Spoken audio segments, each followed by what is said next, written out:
everyone? My name's Stonesy Boy, and welcome back to Reading with Stonesy. Today we are reading Five Nights at Freddy's, Fazbear Frights number 9, The Puppet Carver, with the first story actually being The Puppet Carver. As you guys remember from last time, I did not actually have that big of an opinion when it came to the Gumdrop Angel. If you guys would have saw on the community post last weekend, I did a whole picture for it, which I think I did pretty good. I say that, but it has been literally 1 week since I did those videos. So, I really don't remember doing any of it. Bad memory and all that. Aside from that, I've just been chilling, writing, and doing all that fun. So thanks for asking. Well, I guess it makes sense, because in the video's context, it's been a week. So I guess in real life, making it a week has been... whatever. Anywho, without further ado, this book is made by Scott Cawthon and Ellie Cooper. So, let's begin.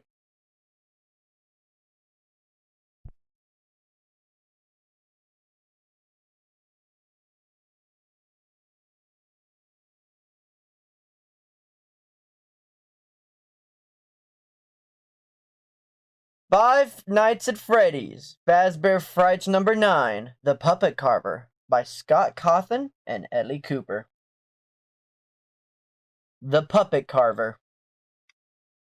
On stage, the banjo-strumming animatronic pig slowed in its movements, emitted a sputtering sound, and then ground to a halt. Really? Another one? Jack yelled, and the stupid pig was the third animatronic to break in less than a month, and fixing those things cost money. Money that Jack didn't have. This place was bleeding him dry. When he bought it there 3 years ago, he had thought the pizza playground, a kiddie pizzeria complete with games and animatronics, would be a great investment. Pizza, games, talking and singing animal characters, those were all things kids love, right? And parents were always looking for ways to keep their little brats entertained, especially on their birthdays. He had anticipated a lot of birthday business.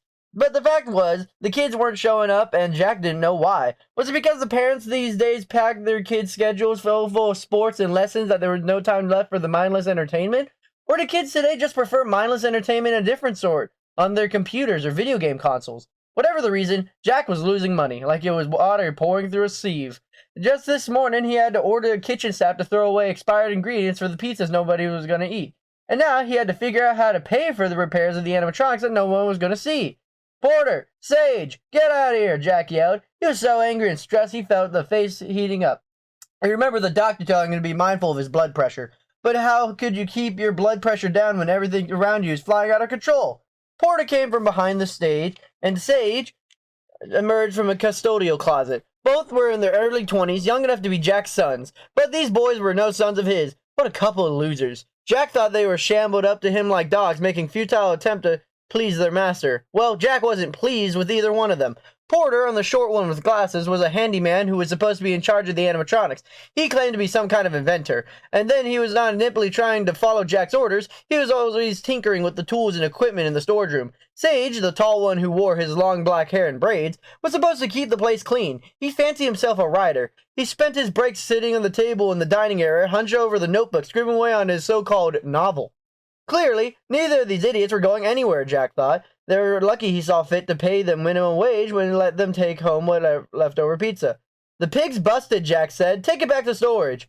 "Wow, those things are dropping like flies," Sage said, looking up at the almost empty stage. "I don't need your commentary, Captain Obvious," Jack said. "I need your muscles to take the porker to the storage room." "Yes, sir," Sage said, but he looked like he was suppressing the urge to roll his eyes. Jack couldn't stand insubordination. "Well, soon all your animatronic problems will be solved anyway," Porter said, stepping up onto the stage to help remove the broken figure. "It's almost finished the prototype of my machine, and it'll create low-cost but highly functional animatronics made from only an inexpensive slab of wood. You're going to be amazed, Jack." "I'll believe it when I see it," Jack muttered. Something about this little guy's ungrounded optimism was really especially irritating. Porter grinned like he had been issued a particularly satisfying challenge. "Oh, you'll see it, and you'll believe it." He turned to Sage. "You ready to lift this thing? Let's do it on the count of 3. 1, 2... With Sage's help, Porter sat down the deceased pig animatronic in the corner of the storage room. "I get so tired the way that ogre talks to us," Porter said. Once I get a patent on my invention and find a buyer, I'm gonna be out of here so fast I'll leave a dust trail. And I'll be stuck here eating your dust, Sage said with a sigh. Maybe someday you'll take pity on me and invite me to your mansion and feed me a meal. You know, remember the old coworkers who still living on leathery reheated pizza slices? Porter gave Sage a pat on the shoulder. Hey, you won't need my pity. You'll get your novel published. Your book will be a bestseller list. You'll tour the country doing signings. No more reheated pizza for you. Sage grinned shyly. You really think it's good enough to be published? Of course I do, Porter said. He was happy to give his buddy a pep talk. It was an honest pep talk. Sage was really talented. It's way better than a lot of the published books I've read. And it's not just me who thinks so. Your creative writing teacher says so too, right? Porter and Sage attended the local community college together, though they majored in radically different fields, mechanical engineering for Porter and English for Sage. Sage nodded. She's been very complimentary of it, yeah. Well, there you go. And actually, I've got to say, I find your work not just entertaining, but inspiring. My invention is particularly inspired by your novel. Sage raised an eyebrow. How's that? Well, the puppet carver is about a wooden man who wants to be real, right? Sage nodded. Well, my puppet carver takes an ordinary piece of wood and transforms it into something that seems alive. He wasn't heard Jack yelling, so he figured the grumpy boss must have temporarily distracted. Porter pulled away the glittery purple curtain that hid the invention along with several broken animatronics. Come check it out. If Jack comes back here, I'll pretend to be working on the animatronics and you can pretend to be cleaning something. Sage smiled. You're a bad influence, Porter. He followed the shorter man behind the old curtain that had probably hung in front of the stage once. Here it is, Porter said, gesturing the flourish at a chunky-looking piece of equipment. The puppet carver! It looks like a giant wood chipper, Sage said. Well, that's the basic concept, Porter said in a salesman voice, but it does so much more. Like a wood chipper, the wood puppet carver had an opening where the wood was fed in, but what happened once the wood was inside the machine was far more sophisticated. Once he got a few of the kinks worked out, Porter planned to apply the patent. He hoped that the puppet carver would be the first of many patented inventions. Here, help me load this log into it, and I'll show you what happens. Okay, Sage said, but sounded a little unsure. Is this safe piece of equipment, right?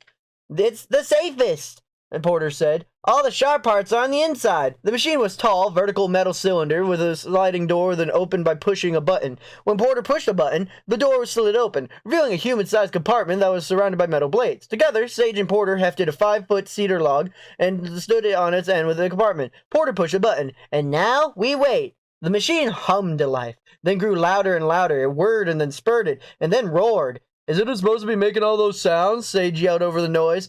The metal noises were like music to Porter's ears. It's working perfectly! After less than a minute of noisy shaking, the machine grew quiet. Behold! Porter pointed at the inner compartment. Here's the best part. I'm beholding, Sage said, sounding like he wasn't sure what to think yet.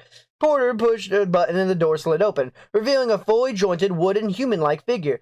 Now I just have to give a gentle tug. Porter grabbed the wooden figure by the shoulders and then pulled harder. Sage laughed. Looks like you're helping the machine give birth. That's exactly what I'm doing, Porter said. He gave a mighty pull and the figure inside of the machine was finally turned loose. Porter pulled the rest of the way out and then set it up on its feet. Porter knew of some people who would describe the figure as crude, but to him it was beautiful. It was the shape of a small man. The simple wooden figure reminded him of the drawing models they used in high school art class. Even though it was basic, it would still be extremely useful to someone like Grumpy Boss. But put a figure in the fuzzy suit and resemble a bunny or a fox or a bear, and you have the low-cost animatronic that'd be perfect for the pizzeria. Okay, Sage said, smiling. I have to admit, that's pretty cool. Oh, you haven't seen the cool part yet, Porter said. Just wait. He pushed a button on the wooden figure's lower back, and it slowly started to move. It turned its head to the left, then to the right, and lifted its arms so it looked like it was reaching out for a hug. Whoa, Sage said, sounding amazed. You made this all by yourself? Porter laughed. Yep, all by myself like a big boy. It's incredibly cost-efficient. You can afford a log. You can make an animatronic. You know, I think Jack might actually be impressed by this, Sage said, walking in the circle around the animatronic and watching its movements. I hope so, Porter said, knowing that the boss wasn't easy to impress. That would be nice to get some respect around here, and maybe a little money, too. No doubt, Sage said, but if you keep up with the inventions, you won't be hanging around this dump for long anyway. You're on your way, man. So are you, Porter said. Sage had let him read the first few chapters of the novel, and Porter had been blown away by his friend's vivid language and imagination. I hope so, Sage said. I sure don't want to spend the rest of my years in this place. Oh, Porter said, looking back at the puppet Carver. I almost forgot an important step in the demonstration. He squatted down beside the machine. After the puppet comes out, you want to slide it out of the drawer in the bottom here. It's full of all the sawdust and splinters left over from the carving process. If you don't empty it out, the machine won't work right the next time you use it. He dumped the contents of the compartment into the trash can. Kind of like a lint filter on a dryer, Sage said. Exactly. Are there any people working in this place? Jack's booming voice yelled from the dining area. I've got tables that need wiping and the stage that needs setting up. Sage chucked Porter on the shoulder. I guess we're not quite ready for fame and fortune yet, huh? Porter laughed. Nope. Not when there's tables to be wiped and animatronics to be arranged. They headed to the dining area, prepared for the barrage of verbal abuse from Jack. It was a good thing they were prepared. So does anybody besides me work here? Jack yelled. His face was purple with rage. If Porter liked Jack more, he'd worry about his health. The guy's blood pressure must be through the roof. Sorry, sir. We were taking care of some stuff in the back. Well, people don't see the back. They see the front, and the front is a mess. The tables are dirty. You need to fix things up on the stage so it doesn't look like there are animatronics missing. That was exactly what we were working on, sir. The animatronics, Porter said. Soon, all your problems with animatronics will be solved for a fraction of what you've been spending. Porter internally cringed to hear himself sounding like a TV infomercial. But the past experiences with Jack had taught him that a man liked cheesy marketing speech. He thought it sounded smart. I won't hold my breath, Jack harumphed. Well, you don't have to. How about I let you see it on Friday morning before we open, Porter said. I think I should have all the bugs worked out by then. You better, Jack said, which Porter decided to take Jack's version of a yes. So, what are you standing for? Get to work! Yes, sir. Yes, sir. Sage grabbed a bucket of bleach water and a rag and started wiping down the tables. Porter climbed up on the stage and started fiddling with the animatronics. Jack got up from his table. I've got to take care of some things in the office, but I'll be back to check up on you. Yes, sir, Porter said, dragging animatronic to center stage. Once Jack was safely out of earshot, Porter muttered, Somebody must have spit in his oatmeal this morning. This morning and every morning, Sage said. Have you ever seen the man in a good mood? Porter rolled his eyes. Not once. I wonder if he ever is. Maybe if he's not at work. Do you think there's anything he does for fun? Sure, Sage said. Looking up from the table, he was wiping. He kicks puppies, robs grandmothers, and makes orphans cry. Porter laughed. We better be quieter and we'll get in trouble. Sage grinned. When aren't we in trouble? They worked quietly for a while. Once Porter had things working on the stage, he felt a strange presence in the room. The hair on his back and his neck prickled. He felt like he was being watched. He turned around and saw what had been right. A little girl around 4 years old was standing right at the edge of the stage. He looked up at Porter with big brown eyes. Hi, she said. Hi, Porter said. A few feet behind her were a man and a woman, presumably the little girl's parents. Hi, folks, he added awkwardly. The customers have become a rarity that was always a surprise when they showed up. The little girl pointed at the animatronic bear. Is that Baron Bon Bear? Yep, that's the Baron, Porter said. Really? He should have been curtain closed so that the kids who might show up wouldn't have to see the characters in the dormant state. Is he gonna sing? The little girl asked. Yes, Porter said. The first show's in 15 minutes. Is there pizza? Of course there's pizza. Porter swiped a few menus from the host station and handed them to the family. Why don't you folks sit at any table you want and I'll go find you a server. Angie, the only server left in the place, was sitting in the kitchen doing her homework. She was studying to be a licensed practitioner nurse. She had told Porter because of the restaurant gig was obviously a dead end, Edwin, the cook, was playing on his phone. Hey, Ang, Porter said, you got a table of customers. Angie looked up from her textbook. Really? You mean I actually get to earn a tip tonight? Porter grinned. It's looking like it. Don't spend it all in one place. Hey, I might actually get to cook. Hey, I might actually get to cook something, Edwin said, pocketing his phone. We need to use some of these ingredients. Half of them are about to go bad anyway. Angie was on her feet. I won't share that information with my one table of customers, Edwin laughed. Good idea. The few more families trickled over to the course of the evening, but business was still slow. And Porter spent most of the night looking as busy so Jack would yell at him too much. The mood in the place was all wrong. A children's pizza emporium was supposed to be loud and lively and full of laughter, but the one thing you were likely to hear in this place were Jack's outbursts. It was always such a relief to walk out of the fresh night air after closing time. Porter, Sage, Angie, and Edwin left Jack in his anger inside, and instantly the mood was lighter. Say, do you guys want to get something to eat? Porter asked. He probably should have saved that little money he had, but he couldn't face the thought of bolting down another pot of instant ramen noodles in his apartment. There were murmurings of agreement. What do you want? Porter asked. Not pizza, everybody yelled in chorus. It's a running joke. They ate so many leftover slices they were all sick of them, but they kept on eating them because they were free. Actually, paying to eat pizza, even good pizza, had become unimaginable. They ended up at the Golden Heifer. Even though none of them had enough money for burgers, they had settled for grilled cheese or BLTs instead. They shared an order of fries between the four of them, which the tired-looking waitress placed in the middle of the table. Hey, you guys aren't looking for a cook, are you? Edwin asked the waitress as she set down the ketchup bottle. No, not right now, hun, she said. But if you want to fill out an application, we'll put it on file. Thanks, I'll do that, Edwin asked, flashed her charming smile. After the waitress left, Edwin's smile faded. I'll tell you what, guys, I'm pounding the pavement to find another job. If y'all want to keep on eating, you should start looking too. You think Jack's gonna fire us? Angie asked, pouring a puddle of ketchup in her fry plate. Well, that's a possibility too, Edwin said, sipping his coffee. But I think the place is gonna close down before Jack has a chance to fire us.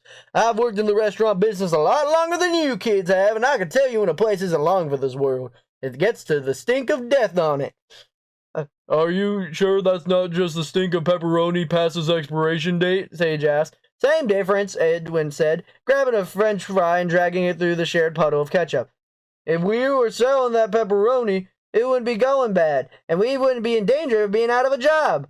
Wow, now I'm depressed, Angie said, stirring her soda with her straw.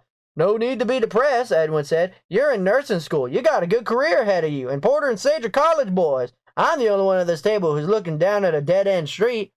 Well, maybe not. Maybe you're not, Porter said. I just about finished my invention, which will bring the cost of animatronics way, way down, and I'm showing it to Jack on Friday. If he doesn't have to keep replacing expensive animatronics, he can pour his money into advertising and better food quality. Maybe even buy a few new games. Then customers will start coming again.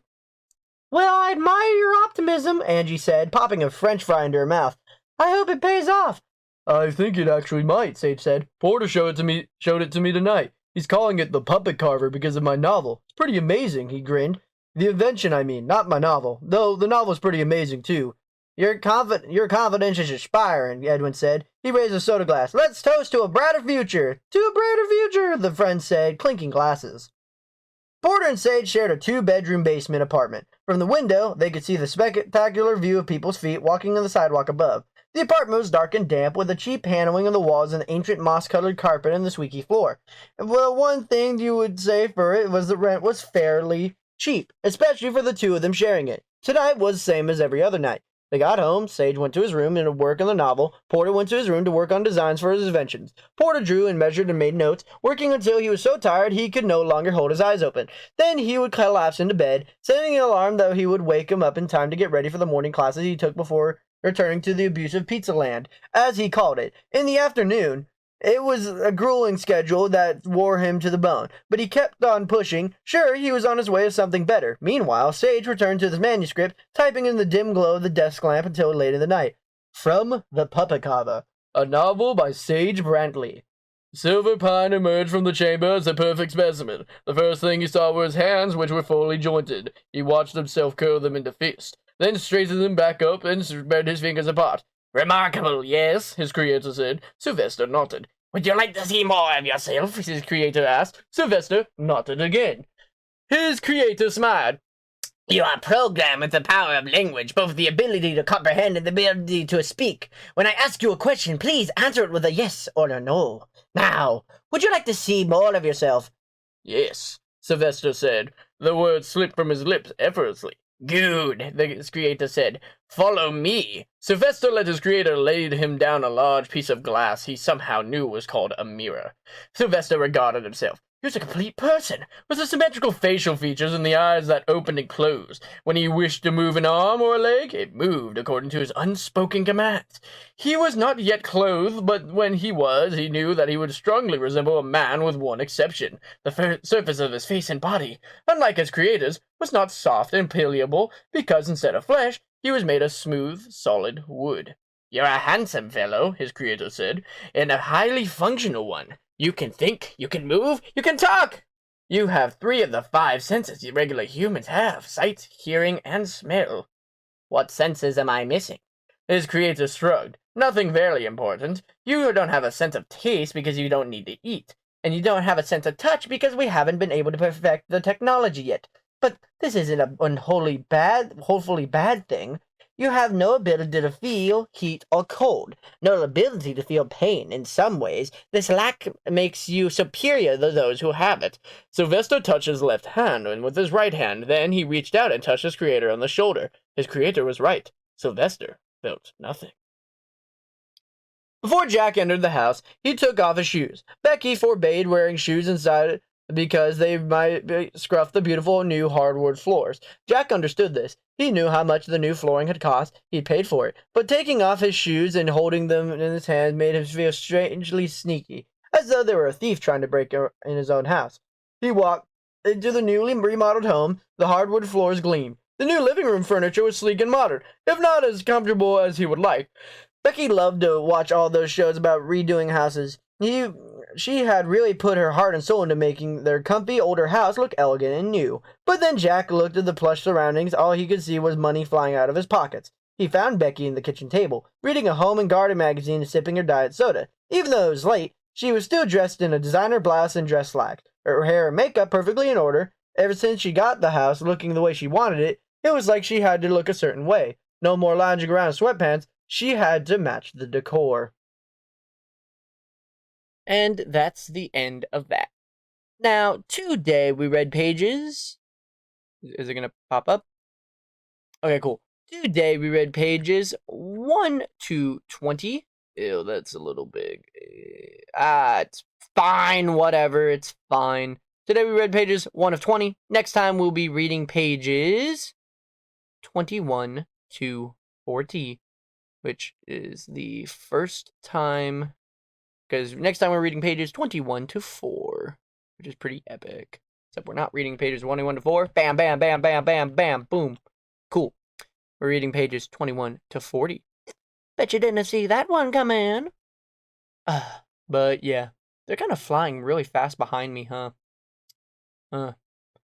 Anyways, hope you guys have a super fantastic wonderful day. Be polite, be efficient. This book's already coming out pretty well. It's not Five Nights at Freddy's-esque, but you know what? Animatronics, pizzeria failing. It could be a story about another pizzeria, like, going through it, and yeah. Super fantastic, wonderful day, y'all. See you guys next time.